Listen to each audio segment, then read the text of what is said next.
How do we bring these people to justice? How do we escape a system that protects the powerful? I keep looking to different media and stories, but they reference heroes with superpowers or those that are bulletproof. That doesn't translate to me. I don't have super strength, so I look for more realistic role models, and I keep coming back to the children in the Promised Neverland. Not just because their reality, like our own, has monsters that eat children. They knew what was on the other side of the fence, they knew Mama wasn't going to save them, and they look at each other and they realize, we are the only ones coming for us. That's where we are right now. The files dropped, you read them. Or you tried to. You saw the redactions, whole paragraphs, whole names, entire sections carved out of the public record. You heard no further arrests expected. You saw victims' private information released again, while powerful names remain hidden behind black ink. And you looked around for who was coming to fix it. Our government? Some are trying. The arrests aren't coming. The gate isn't opening. And the system is working exactly as it was built to. So how do you escape something like that? There might be a hint in how the children in Promised Neverland did. Yes, they were brilliant, but they were still children. Norman was smart because he paid attention. He noticed when things didn't line up. He noticed when Isabella's smile didn't reach her eyes. When they gave him harder tests, he aced them, and they thought they were measuring his value. He was mapping their whole operation. Norman's intelligence wasn't about knowing more. It was about seeing clearly enough to use the system's own tools against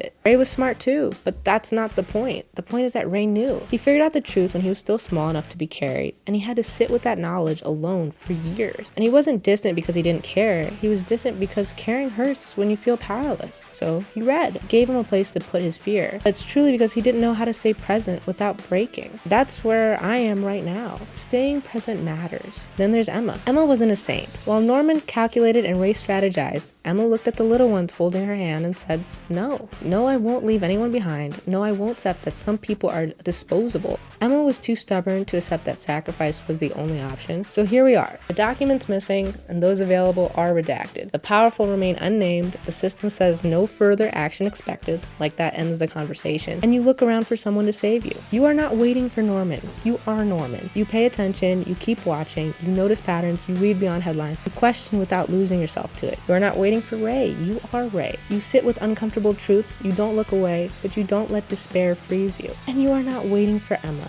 You are Emma. You refuse to accept that people are disposable, you refuse to let corruption become normal, and you refuse to trade your humanity for this reality. But here's what people forget. The children didn't escape alone. We build networks, we support investigative journalism, we demand transparency, we vote, we refuse to normalize corruption. We organize locally, and we protect those who speak up, not by superheroes, but by people who demand what was promised and refuse to accept a Neverland where justice never arrives.